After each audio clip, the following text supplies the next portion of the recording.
Good afternoon. Welcome. Please continue eating. That's why you're here. We just like to start and end on time, so don't mind a little bit of clatter. My name is Patrick Terry, and I'm the President and CEO for the Columbus Council on World Affairs. It's nice to have you each here today on this warm Canadian summer. I first want to thank our sponsors for today's program, Dickinson Wright and the Canadian Consulate of Detroit. Let's just thank them for their support from this specific program. Dan Utso, thank you. And I'd also like to recognize our mission partners. These are the organizations that provide significant support, do so over time, and align well with our mission. Abbott Nutrition, please hold your applause to the end. CVG, Pat Miller and Anisel, thank you. Cardinal Health, Columbus 2020 is our newest mission partner. Thank you, Deb. Battelle, Honda of America, Ebel Agency, Sebastian, thank you. L Brands and Nationwide, we've got several, Mark and others from Nationwide. Please join me in thanking these critical mission partners.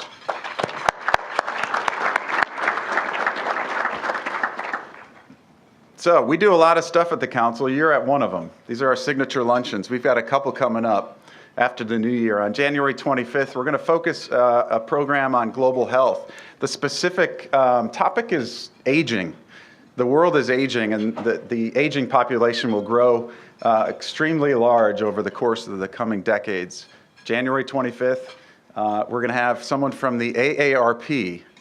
So if you haven't renewed your membership for them, you could do it there. But surprisingly, the AARP partnered with Foreign Policy Analytics, and they created a report that compares 12 countries in terms of its global aging trends. Things like a digital divide, walking distances, et cetera, et cetera. And as we look to that as a city, the importance of an age-friendly society, this one will be of interest. And then March 29th, with our friends from OSU and others, we'll be hosting a program on China. So keep your eyes out for that. Also, 900 students this year, high school students, will participate in our Global Scholars Diploma program. Brad Goshi is in the back there if you want to learn more. This program has grown from 2 districts to 20 districts, from 40 students to 900 high school students. In 3 years, students can gain their Global Scholars Diploma, which colleges and employers are increasingly liking to see on resumes. And then finally, our global fluency training. Most recently, we presented some training for Columbus 2020, which is here, focused on Japan, and also the Greater Columbus Arts Council to help artists who interact with immigrants more effectively do that. So these are all the things that your annual contribution can support. You know, we are getting towards the end of the year, and so there's an envelope in your packet. If you got to offload some cash, we'd be glad to be the ones to take that. So the format for today's event, I'll introduce Sebastian Roy from the consulate, and then we'll be followed by the keynote remarks by Jim Dickmeyer. And then after that, we'll welcome to the stage another person who's an expert in NAFTA negotiations and discussions, Dan Utso. So please join me now in welcoming to the podium Sebastian Roy, Canadian Council and Trade Commissioner in Detroit, to introduce today's keynote speaker. Sebastian.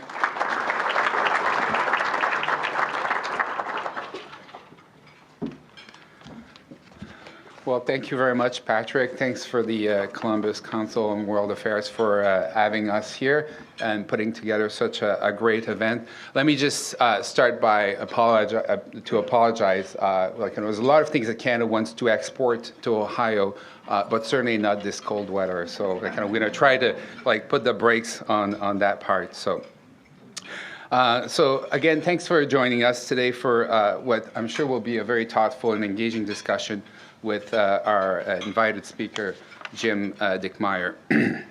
Today's topic will focus on North American trade and the future of NAFTA, a subject matter in which I am deeply involved as a Canadian government official working in the states of Michigan, Ohio, Indiana, and Kentucky.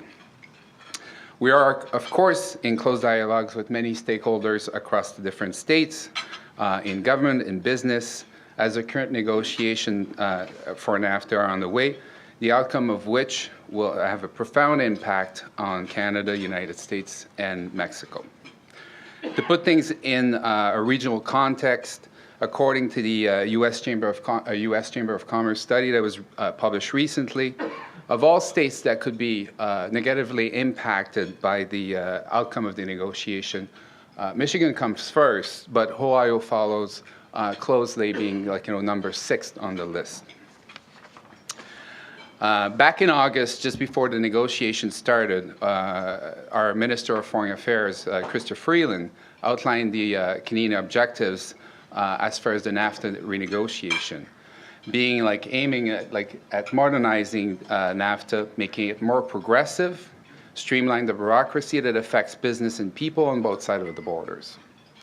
As Minister Freeland said then, and I'd like to underscore that at this point in time, Canada, U.S., and Mexico have a powerful shared interest in reaching a mutually beneficial agreement. Strong economic fundamentals are compelling arguments for bolstering what works and improving what can be made better. So to help us shed more light on this subject, I am honored to introduce today's distinguished speaker, Jim Dickmeyer, who has served in senior positions for the U.S. governments in all of 3 NAFTA countries, and who most recently served as the North American Competitiveness Fellow at the Woodrow Wilson International Centers for Scholars. He's a career member of the Senior Foreign Service at the U.S. Department of State. He served as Consul General of the United States in Toronto from 2012 to 2015. He was also a Minister Consular for Public Affairs at the U.S. Embassy in Mexico, where he served from 2002 to 2007. During his 33 years of diplomatic service, Jim also served in 4 other countries, being Brazil, Guatemala, Paraguay, and Bolivia. And in his domestic assignment, Jim was a faculty member at the National Defense University in Washington, D.C., where he taught national security studies. He was director of Office of Policy, Planning, and Resources at the Undersecretary for Public Diplomacy and Public Affairs, and director of State Department's Foreign Press Centers located in Washington, D.C. and New York City, serving over 3,000 foreign journalists based in the United States. And no less important, Jim has ties right here in Columbus, having earned a master's degrees in history from the Ohio State University. Following his keynote remarks, there will be Q&A sessions, which will be moderated by Patrick, and which Dan will participate Dan is with Dickinson Wright here in Columbus.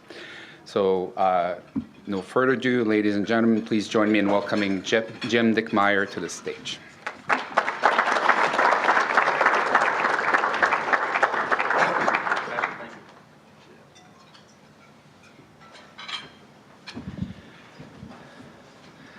So it is great to be back in Columbus. I look at the table of Battelle, my graduate school days apartment, backed onto King Street, and looked across at Battelle with longing as to whether they would ever employ someone who had graduated basically with a degree in history, East European history and so on.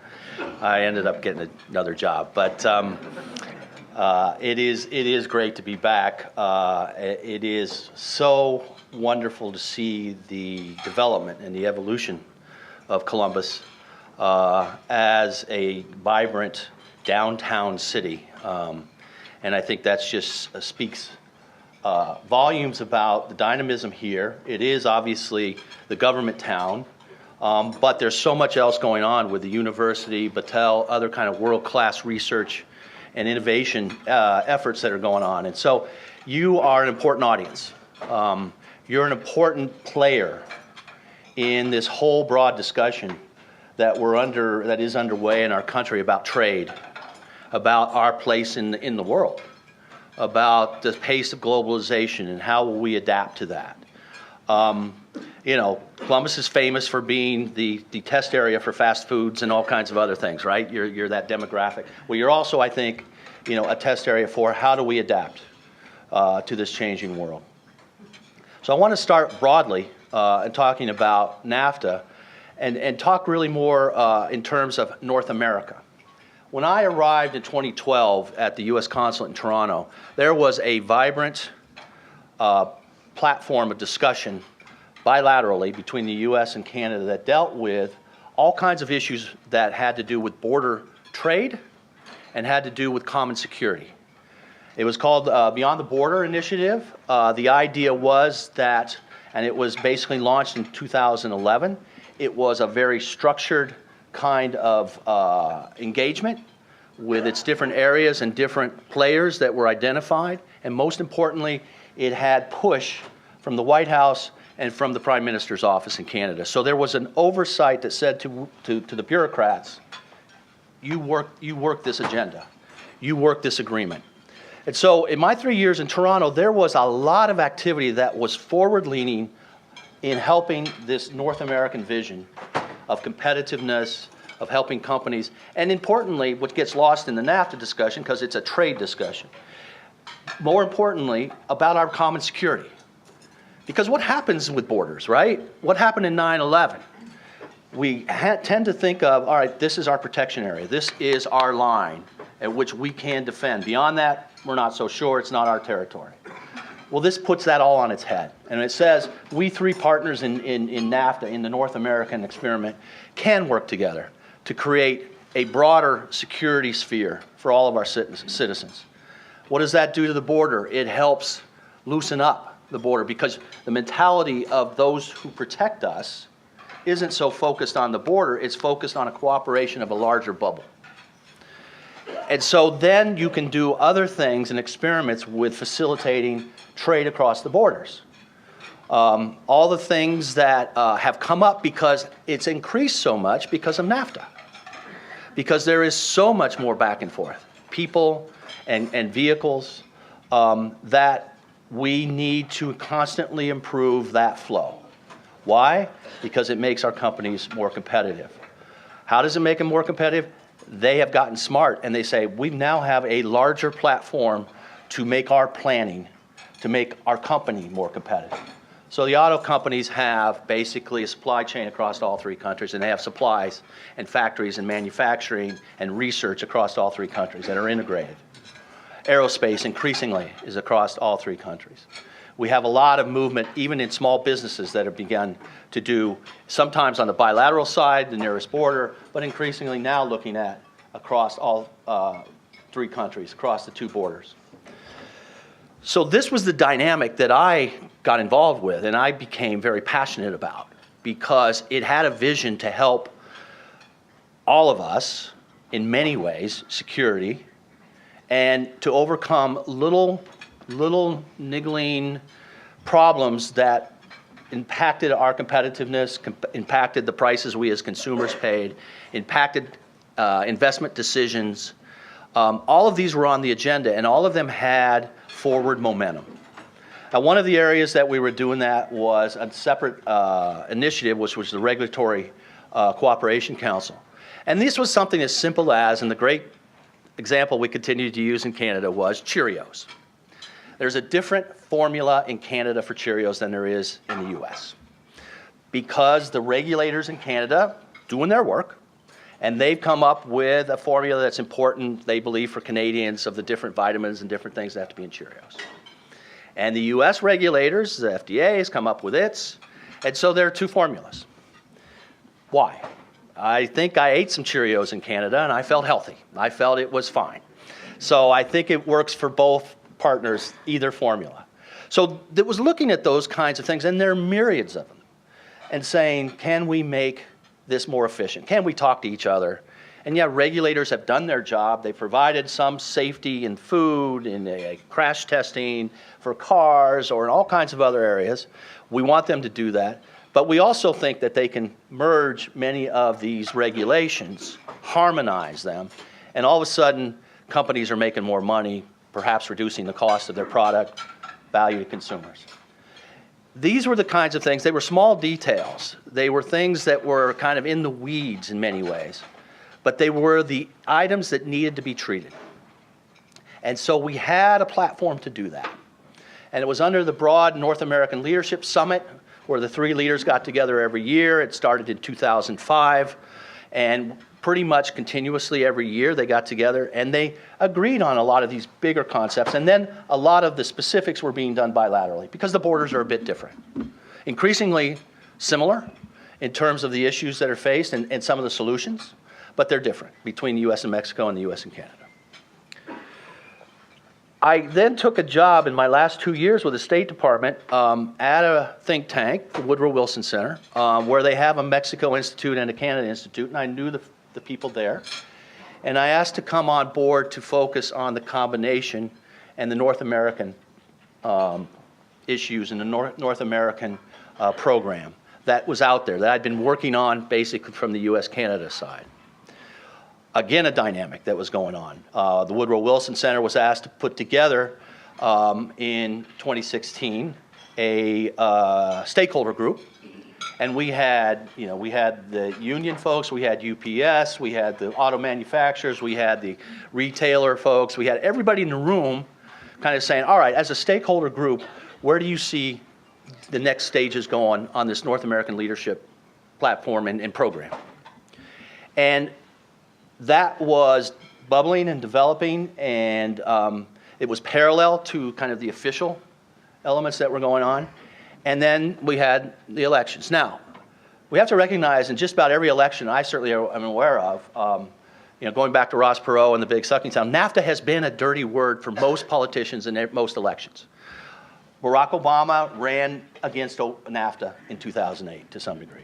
Hillary Clinton, along with Trump, had plenty of criticisms for NAFTA. It has been a point of criticism for a populist kind of point in most campaigns. At the same time, you do broad public opinion, and certainly more than half of the population thinks NAFTA is good. Still, to this day, 58%, most recent poll. A grand majority of American public, when polled, thinks trade is good, 70%. So where is this coming from? Where is this initiative now that has all that I was playing with, all that I was involved with, stopped? Has the movement towards a North American competitive platform that helps all of us compete in the world. There's an initiative down at the George W. Bush Institute created by President Bush, 43, that has that is measuring competitiveness around the world. And I recommend you go on and look at it. It's a very interesting, interactive, and they're in their third. They're going to launch. They launched this morning. Announced their third version, an update of this map, world map that shows what conglomerations, the European Union, certain groups in the Pacific, U.S., Canada, Mexico, Mercosur in the South. Which of these groups are the most competitive? And they have, plenty of people argue whether they're actually measuring these right or not, but they have a very transparent explanation of how they came to these numbers and so on. And we're still number one. We're not as efficient as we should be, but we're still the most competitive area of all the kind of trading areas in the world. But we're losing ground. And we will continue to lose ground as we talk about disengaging from this particular thing. Now, I think in this room, I'm probably talking to the convinced. We could all do this kind of choir of, NAFTA's good. There are elements we all recognize where trade has dislocated people, has had impacts on whole towns. We need to have a better response to that from government, specifically, I think. The Trade Adjustment Act, I think, is generally seen as not having been the proper tool or a solution to the adjustments that needed to happen, not because we had trade agreements, but because we had trade, and because globally trade has changed. Trade agreements are not the problem. They attempt to be part of the solution to an event that's out there. We're going to trade. It's good for us. You have to kind of decide how much of it you want to protect and trade and so on, that balance, but every country is going to trade. And the trade agreements basically put some rules for everybody to follow. It's not unlike, traffic rules or basketball rules or something. You end up having some referees and you have some agreement about running red lights or not running red lights. That's what trade agreements are. So to be made kind of the bogeyman is a little obviously disingenuous, and I think we have to look at that. How do we get the discussion away from that kind of hot point? NAFTA is, as my good friend Dan, I get to steal this from him before he gets up here.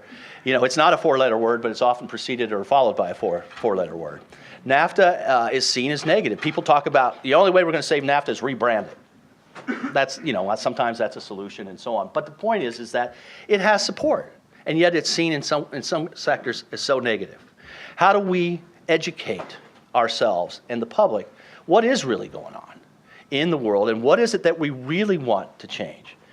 Do we get what we want by ending NAFTA? And I think 80% of the economists will tell you no. We lose. The United States will lose by ending NAFTA. There's a great study done by the Bank of Montreal that looks at all the different possibilities if NAFTA ends in terms of the economies for Canada specifically, because it's a Canadian bank, obviously, but it looks at the U.S. and it looks at Mexico. Clearly, the U.S. is the major player. Its overall impact, if NAFTA goes away, is not as great for us as it is for Canada and Mexico, but it's negative. It's going to be negative on overall GDP growth. It's going to be negative on employment.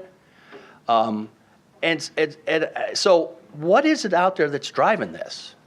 And I don't have an answer completely. Part of it is clearly it's been made this enemy of change, that the changes that have happened because of this trade agreement. Part of it because companies have dislocated, specifically, we have lots of examples, from the U.S. to Mexico. So Mexico becomes a target, though far more has been dislocated to China. But that's a more complex relationship, and we've gotten into the narrative that Mexico is the problem.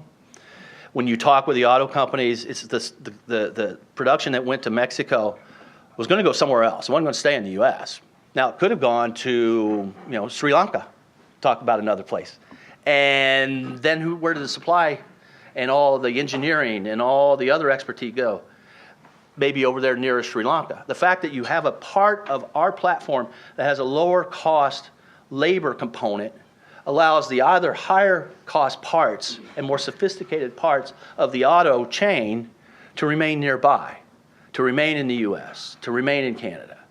So, but that's a hard argument to make against the kind of bumper sticker of auto plant, X number of jobs, leaving Ohio, going to Mexico.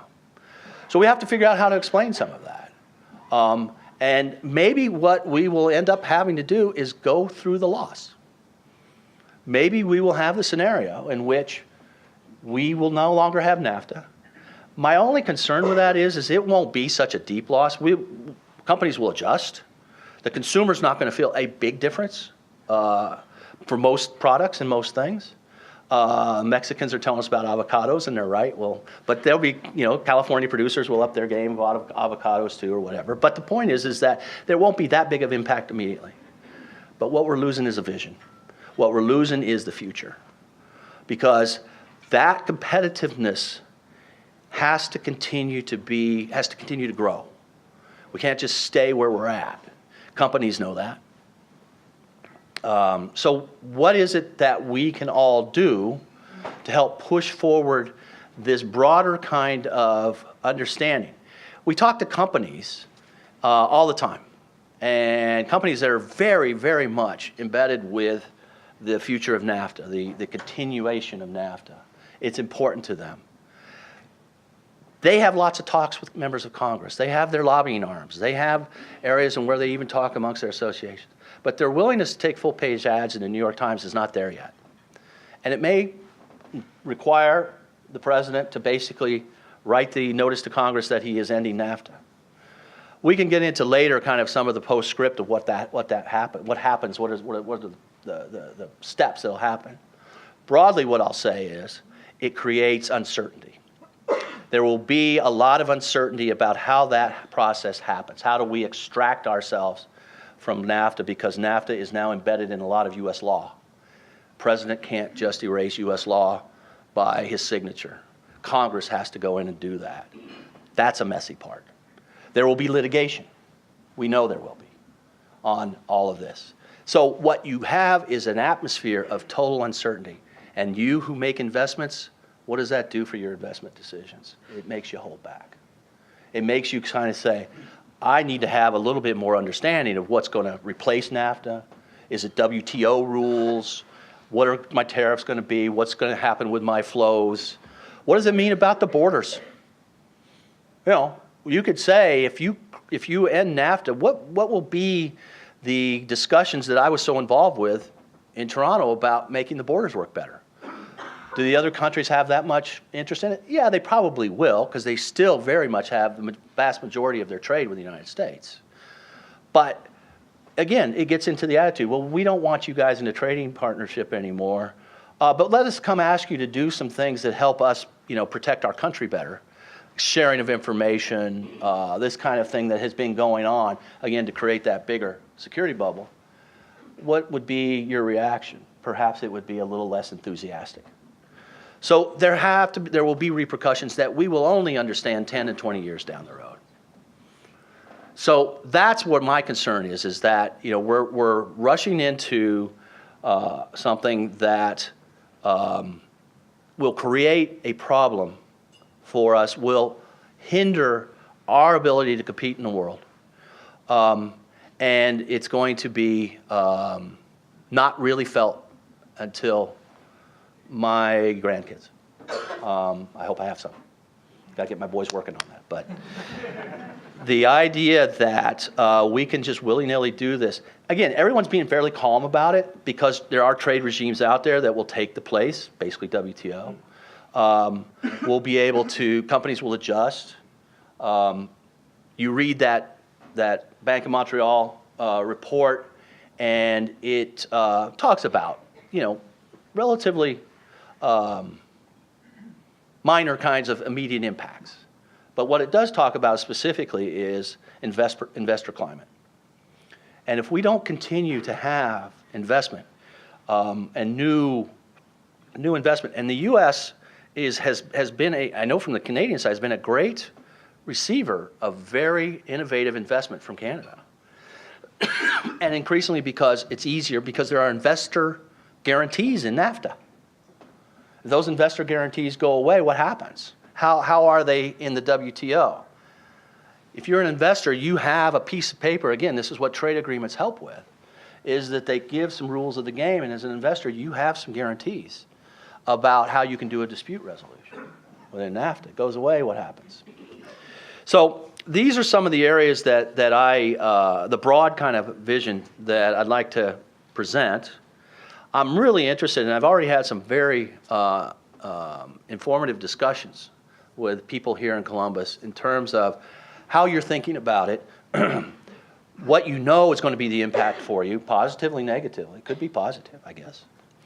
What actions you're taking in terms of trying to influence a decision that would help your point of view on this, and where y'all think might happen if we have an end to NAFTA. I think I'll end it there, Patrick, and spend more time in a discussion, and that's all right? Sounds good. All right? Good. All right, I'll move on down. Thanks, Jim and Dan. If you don't mind coming to the stage as well, and while those gentlemen remember to turn on their lapel mics, I'll mention a few things. Just one is, at your table you have note cards. I've already gotten 2 that have questions on it. Fill it out and just kind of raise your hand, and someone from my organization will come around and bring it up. I think that list you said about Michigan being more hurt by NAFTA. Especially, I was saying, Yeah, that's probably the one place we don't mind Michigan being number 1, right? No. So anyway, that's how we're going to run today's program, and we'll go ahead and get started. Also, if you have questions and you don't like to write with a pen, you can tweet them. You can look at your table tent, and it tells you it's Ask CCWA is the hashtag. Great. I'm on. Can anyone hear me? You're hot. I'm hot. Can you hear me, Sebastian? Yeah. A little bit? All right. Dan, since you haven't had a chance to talk, can you tell us a little bit about your involvement in NAFTA and why you're here talking to us? Besides that, I invited. Why am I here? Good afternoon again. I'm Dan Utso with Dickinson Wright.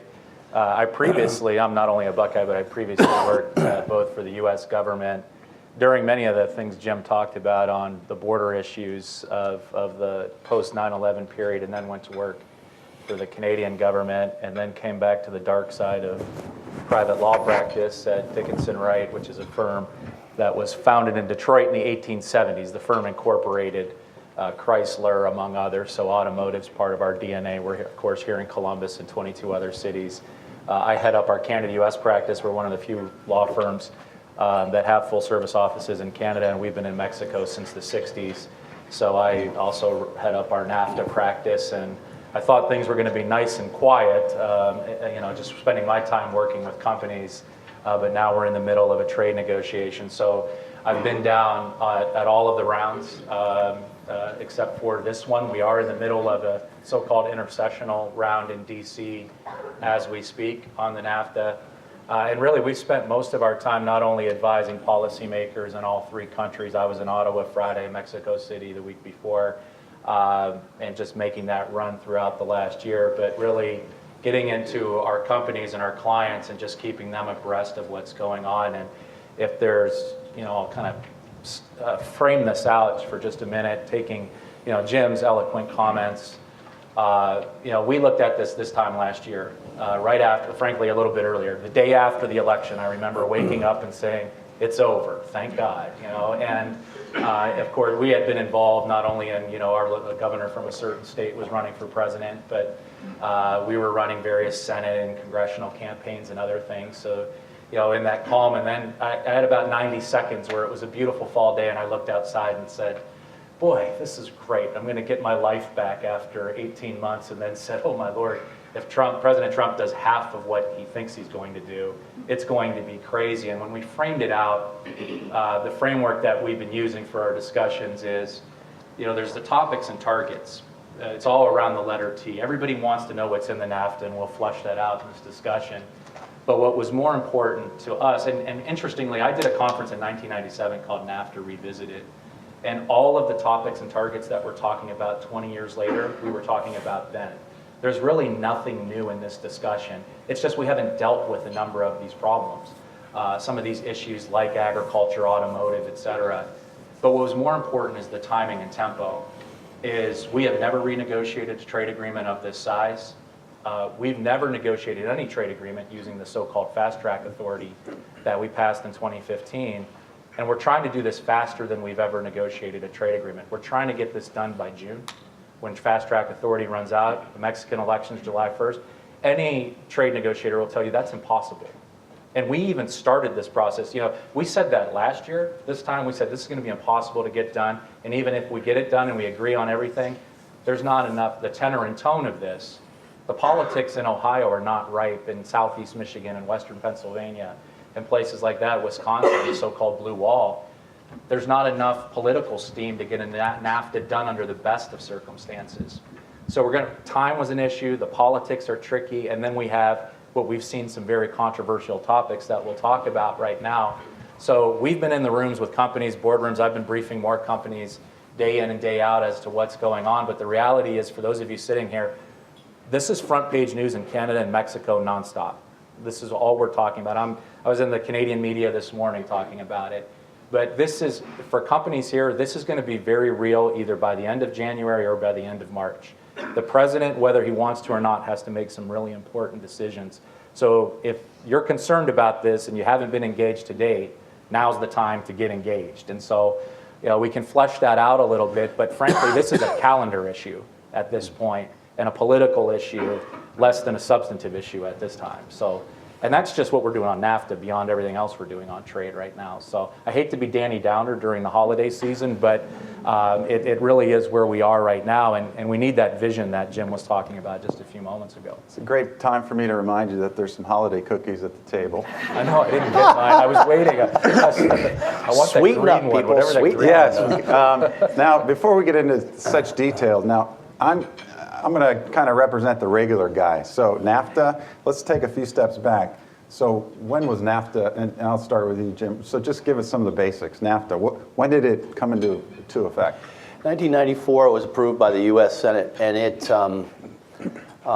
was its first. It was the first of a kind of large multilateral trade agreement. It had been preceded by the U.S.-Canada free trade agreement, and soon after, the Bush administration, Bush 41, decided it wanted to push for this kind of trilateral agreement.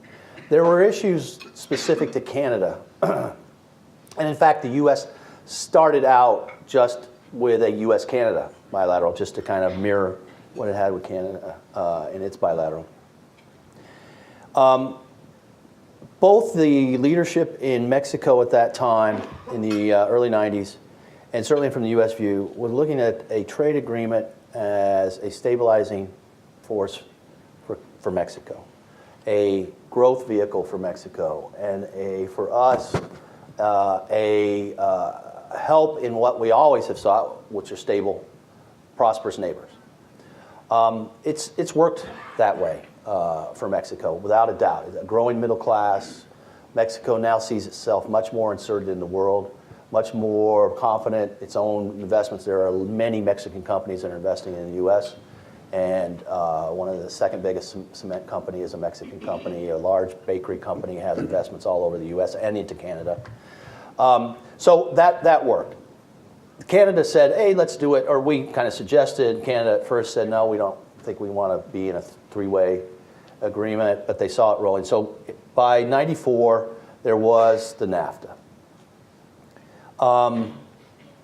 President Clinton, as a candidate, ran against it. This is where you had Ross Perot talking about it as a great, sucking sound of jobs, and so on. But when President Clinton was elected, he took it as a priority to pass it. And it was a long haul. And both the Canadians and the Mexicans did a great job of kind of convincing U.S. members of Congress to vote for it. And it was one vote that ended up making it an agreement. It had to pass in both houses. So from there, though, it has grown. And as we've talked, one of the issues has been, since it's one of the older agreements of this type, it needed to be modernized. In '94, there was no internet, so there was no e-commerce. How does e-commerce get folded in this? Opening up has actually had the advantage. That's the silver lining of this opening up, is that all of these issues that Dan looked at in 1997 that were already apparent that we needed to have some other kinds of look at, are now on the table. And in fact, there is a very positive report about these new chapters of the agreement that include e-commerce, and some of the old chapters that needed updating, including kind of the NAFTA, the categories for what we call NAFTA visas, and help with the mobility of talent between the three countries. So NAFTA started in '94, has increased trade. I heard for company Honda here increased trade by 300%, just in its North American production. Similar figures in terms of bilateral trade back and forth. It's now well over $1 trillion, almost $1.5 trillion amongst the three countries. Jim, so why now? Like, what happened that we're talking about NAFTA again? So a politician who made a campaign promise to look at NAFTA, in this case, a campaign promise that was much more radical than some of the other campaign promises made by Barack Obama or Bill Clinton or Hillary Clinton or anybody else, all of which said NAFTA was a problem, we're going to look at it, we're going to change it. We had a candidate who actually said, I'm going to rip it up, and he's acting on that. And so we're acting, we as the United States, on a certain timeline that has to be done by June, based on the president's request. Is that? Just want to make sure we get the So the June date is kind of, again, it's a little in the weeds, but it has to do with trade authority that Congress gives to the executive. In this case, it's a trade authority that says you negotiate any trade agreement during this period of time that we're allowing for this authority. We in Congress have to vote it up or down. We can't make changes in the agreement. This was created back in the 70s when it was very problematic. If Congress was allowed, members of Congress were allowed to mess around with a trade treaty, you had to go back then to the trade partners and so on. So this was, basically it's the up or down vote. Congress has given the executive these over various times. This one actually was put into play in the Obama administration, and it was specifically looking at Trans-Pacific Partnership. But the way this works is Congress gives it to the executive branch, not to a specific president. So it carries over for the Trump term, and it ends in June. Got it. We'll start taking questions since we already have a lot. And Dan, I'll ask this one to you. Who are the winners and losers in layman's terms, please, in a post-NAFTA world?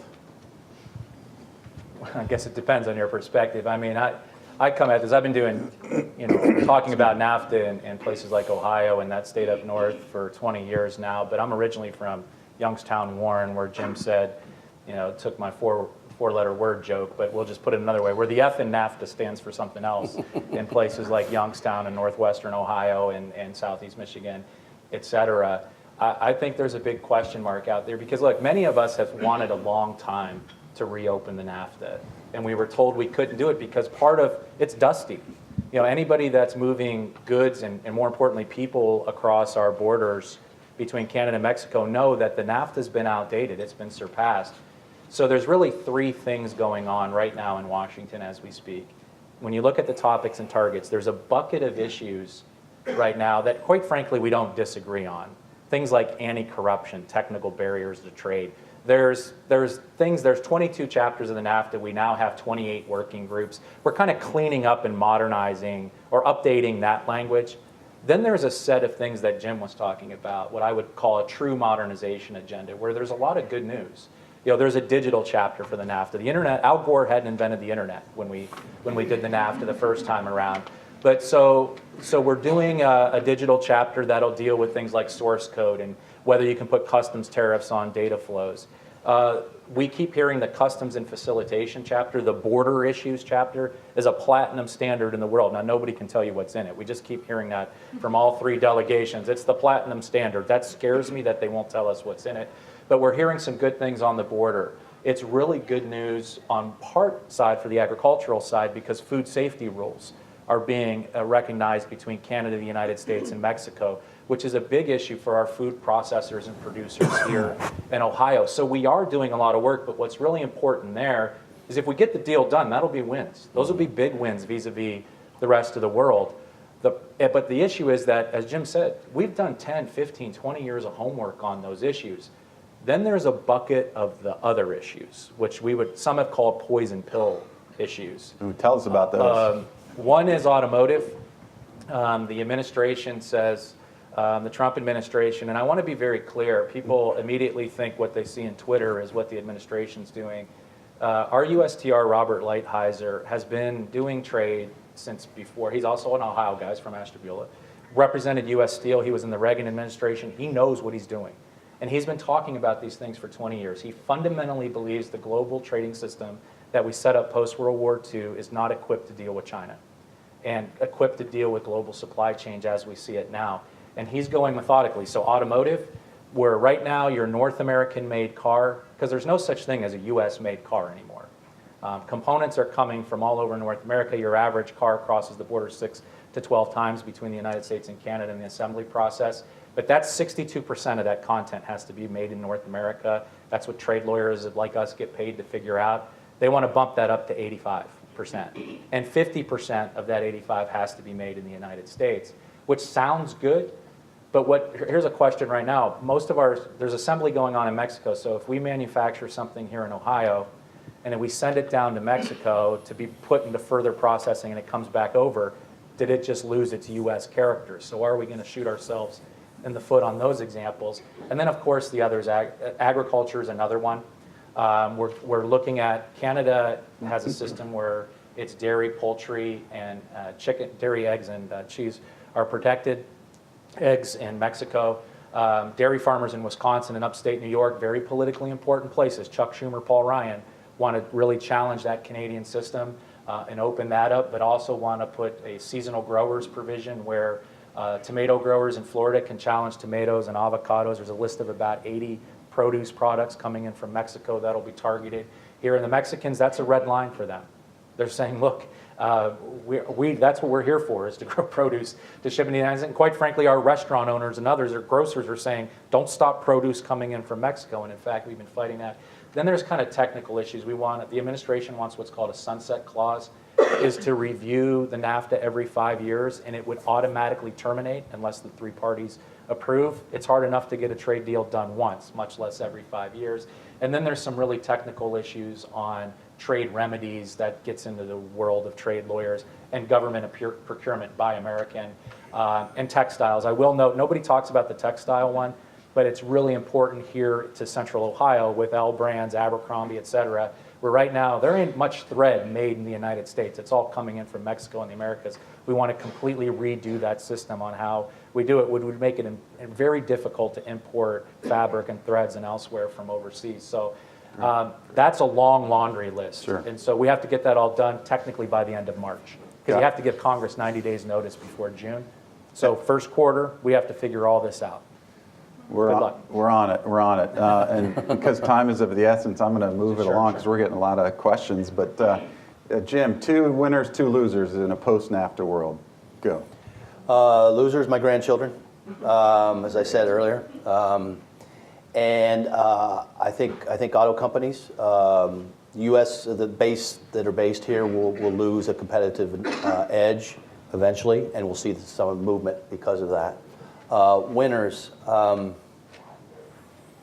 I guess you can have some of the protected areas if they would get something through Congress out of this that would add extra tariffs to in-season vegetables and so on to counteract the tomatoes coming in at the same time that Florida wants to sell its tomatoes and so on.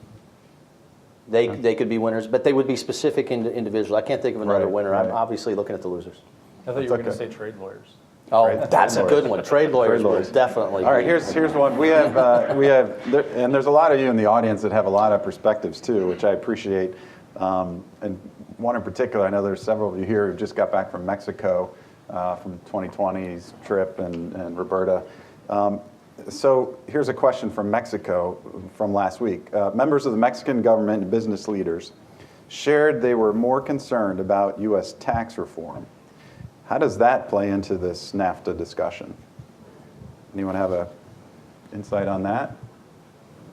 Yeah, I think tax reform cuts a number of ways, but if we are able to get tax reform, and still not everybody's sure what's in it, but I think number one, we will see, for example, if you have all these investments from Mexico and Canada in the United States, which we do, many operations, they won't be sending their dividends back to their home countries in many cases.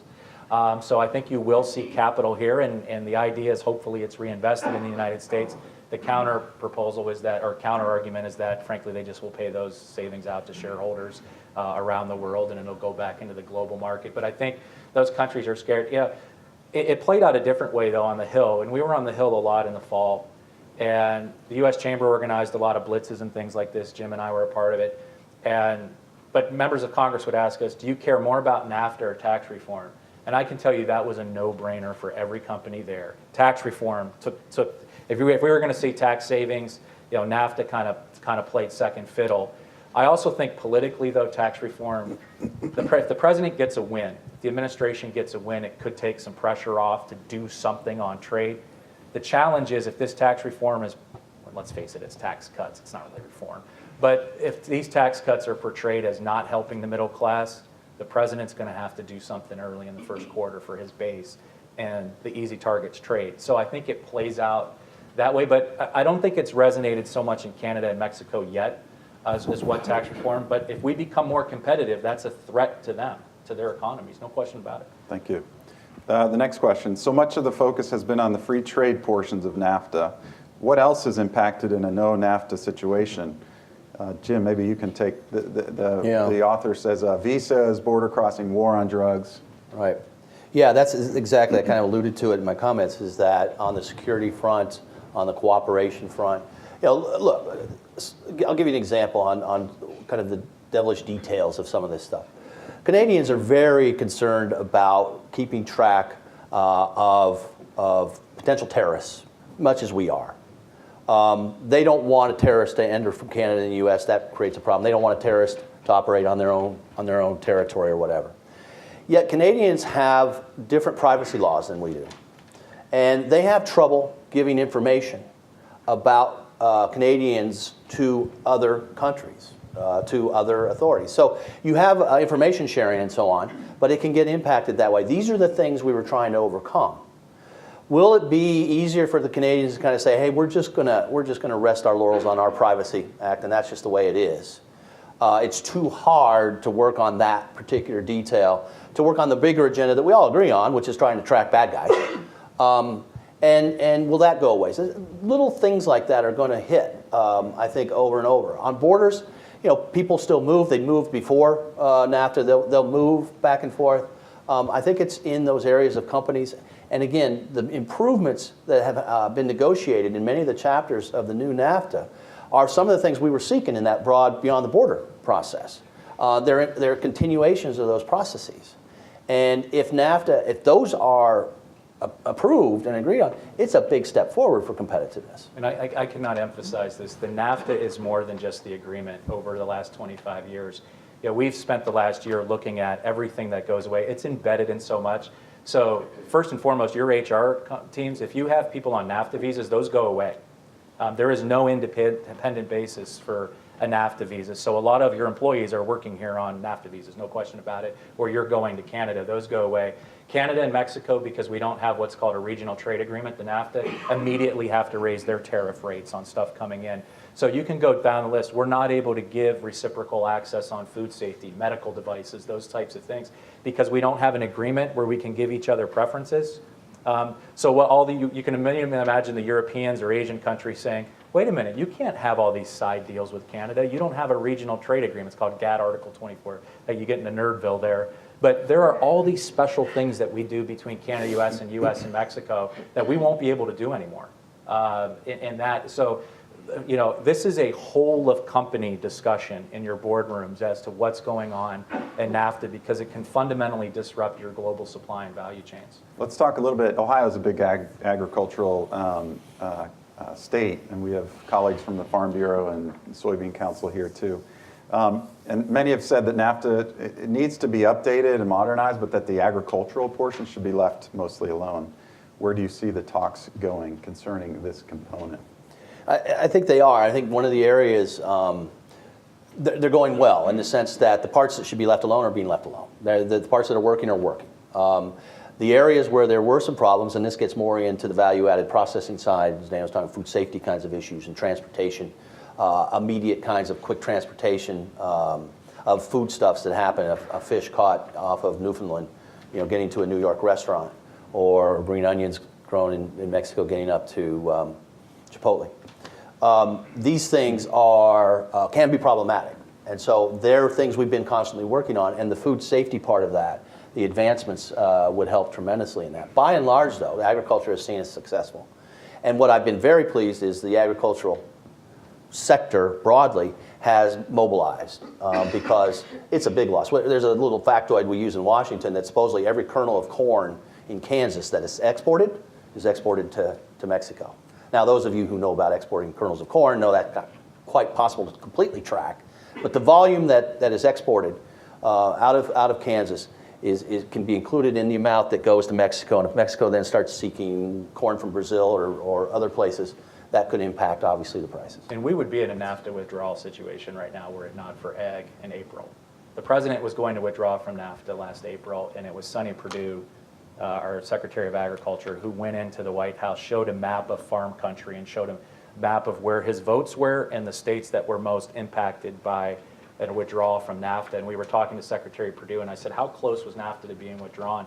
And he said, Danny, I can't tell you what goes on in the Oval, but half the NAFTA was over there when I walked in, the other half was over there. So ag has been carrying the fight here. And you heard earlier, the Ohio Farm Bureau, Ohio Soybean Council, they've done some great advocacy here, but it's just not enough right now. It's not enough because the calculus is being made in Washington right now. Will we lose votes in 2018 if we don't do anything on NAFTA? Are we going to lose votes in Ohio, Southeast Michigan, Wisconsin, et cetera, if we don't act? Because folks in Youngstown have heard a lot of presidents threaten NAFTA, and they're holding this. Are they going to hold this president to account or not? That's the calculus right now, and now's the time to get mobilized in these their parts. Thanks, Sonny. That's it. I appreciate you doing two things here at once. Thoughts about, so we're looking a lot from the U.S. perspective. So China, India, what are they thinking about this? Each have 30 seconds. Dan? Well, I think that's the untold story. Is the Trump? We see the swamp on a so-called D.C.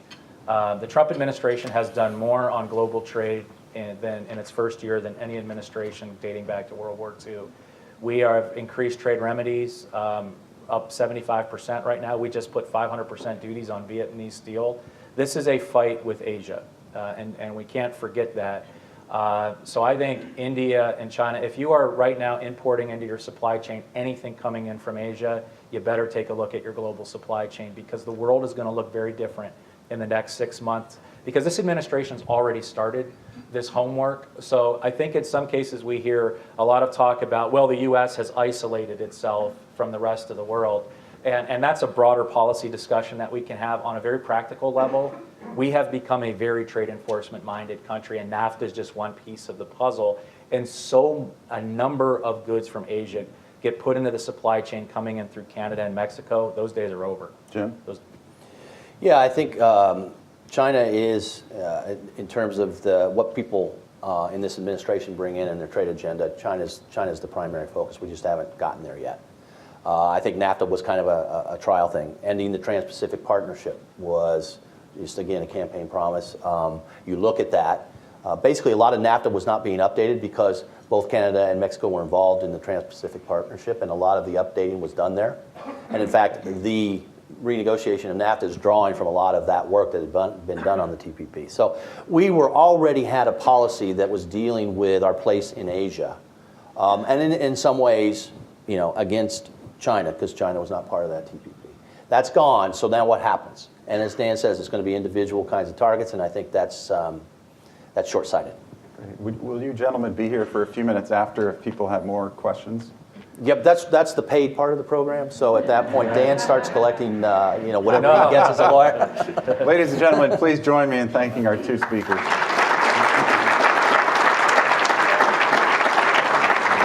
And I wish everyone a Happy New Year when that time comes. Since we don't know what a post-NAFTA world looks like, it's important to make your investment in education. And you can do that here. You can find Busher, who's in the back. But please do drive home safely, avoid the snow, and our meeting is adjourned. Thank you.